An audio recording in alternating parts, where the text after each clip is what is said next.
Anu ya, tuan rumah dulu ya. Ini orang tua kita semua. Terima kasih Pak Ganjar. Ya, saudara sekalian yang menunggunya, sudah minum? Hah? Belum ya? Oh, ya. Baik. Ya, alhamdulillah kita hari ini bersilaturahim dan berdiskusi tentang negara.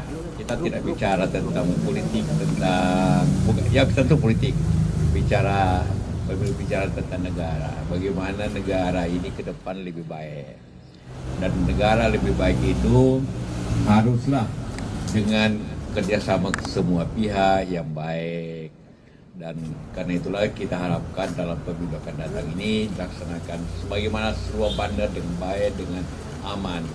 Tapi yang sangat penting ialah kita harapkan dalam situasi seperti ini, maka peranan daripada aparat pemerintah, apakah itu di pemerintahan, di kepolisian, di TNI, dan seluruh aparat negara, itu betul-betul melaksanakan pemilu ini secara aman, secara baik, dan dengan bentuk netral.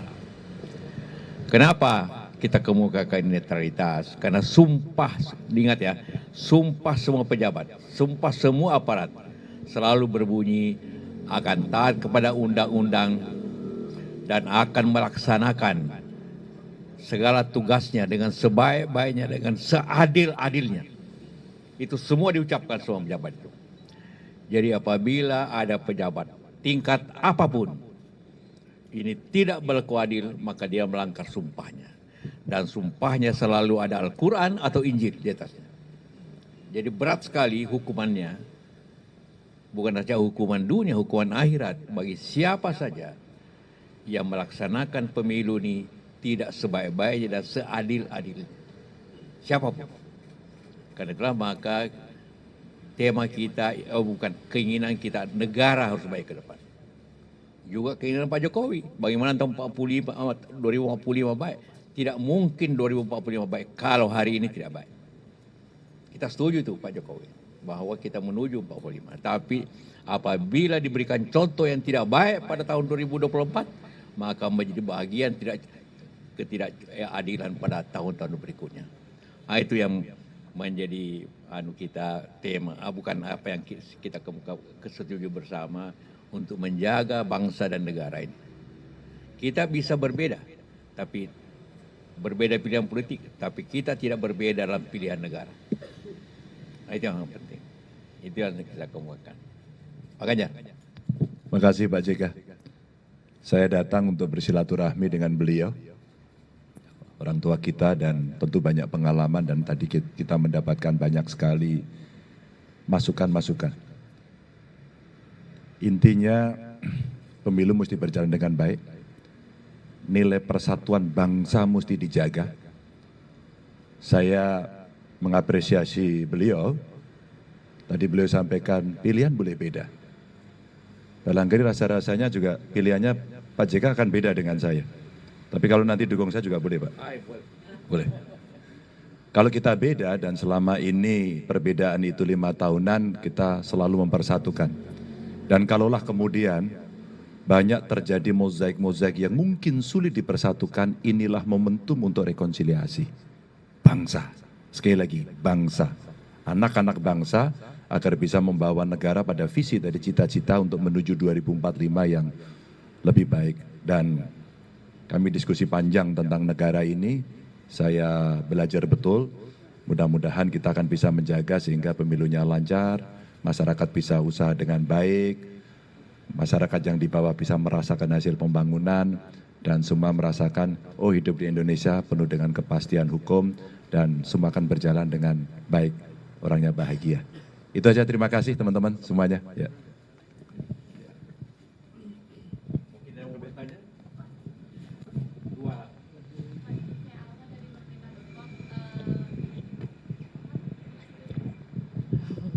Saya Saya Alma dari Merdeka.com, izin mau bertanya Pak, pertemuan Pak JK dengan Mas Ganjar ini apakah tindak lanjut dari pernyataan Pak JK soal Ibu Mega yang menjadi pemimpin yang demokrasi, tidak menggunakan kekuasaan atau tekanan apapun untuk kedepannya itu? Apakah itu Pak? Dan tadi itu kira-kira apa lagi sih yang dibahas gitu? Terima kasih Pak.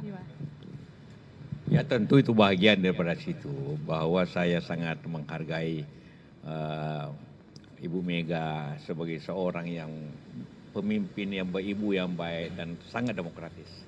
Itu karena saya alami, saya tahu betul, bukan dari luar. Nah, jadi karena itulah maka saya mengharapkan juga tentu Pak Ganjar ini juga seperti begitu tentunya. Karena kita berjanji seperti itu. Jadi kalau ada satu kontestan tidak berjanji seperti demokratis, maka pasti akan merusak bangsa ke depan. Ya. Satu lagi kalau ada. Oh, Saya Pulpi dari Metro TV. Di sini kalau kita lihat ada Pak Arsyad Rashid, Ketua TPN. Ini merupakan sebuah tandakah Pak JK diajak, tadi Pak Ganjar juga menyebut kalau misalnya Pak JK memang mungkin berbeda pandangan, tapi kalau sama juga tidak apa-apa. Apakah di dalam pertemuan ini ada ajakan secara langsung? Itu pertanyaan yang pertama untuk bergabung dalam TPN. Pertanyaan yang kedua, Pak Ganjar kemarin sempat menilai raport pemerintahan Pak Jokowi 5 dari 10 begitu ya Pak ya, kalau saya tidak salah. Apakah ini sebagai salah satu bentuk kekecewaan atau bagaimana, dan bagaimana juga tanggapan dari Pak JK? Terima kasih. Enggak, kita enggak ngajak kok. Kita silaturahmi aja. Kalau Mas Arsyad, Pak Haritanu itu kan memang tim saya. Jadi yang menemani saya. Kalau Mas Arsyad kan teman Pak JK, pengusaha. Pak Haritanu, apalagi. Mereka kenal lama. Enggak, kita sudah tahu dan kita bisa berkomunikasi dengan baik. Kalau soal penilaian karena banyaknya suara dari masyarakat yang masuk kepada kami dan semua berbicara soal kepastian hukum, soal penegakan hukum, soal bagaimana hukum harus betul-betul lurus begitu. Nah tentu dengan kejadian terakhir, ya angka itu menjadi tidak seperti sebelumnya, alias ya turunlah skornya. Gitu, silakan Pak. ya terima kasih. Ya, saya ini ketua PMI, PMI itu harus netral, jadi tidak bisa menjadi TPN. Bahwa masing-masing Anda semua punya pilihan politik silakan, tapi ada hal-hal tertentu yang membatasinya menurut saya. Soal hukum ini ya seperti katakan, kalau di Makassar saya baca Pak Ganjar mengatakan 5 gitu kan. Ya, saya kira Anda juga mungkin sependapat itu, terutama karena soal terakhir ini kan. Ini yang menentukan bangsa ke depan. Dan sangat penting sekali. Ya, sekali lagi kita ingin menjaga bangsa negara ini aman ke depan mencapai tahun 45 seperti diinginkan Pak Jokowi. Tapi syaratnya ialah berlaku adil, berlaku netral. Begitu tidak maka bangsa ini akan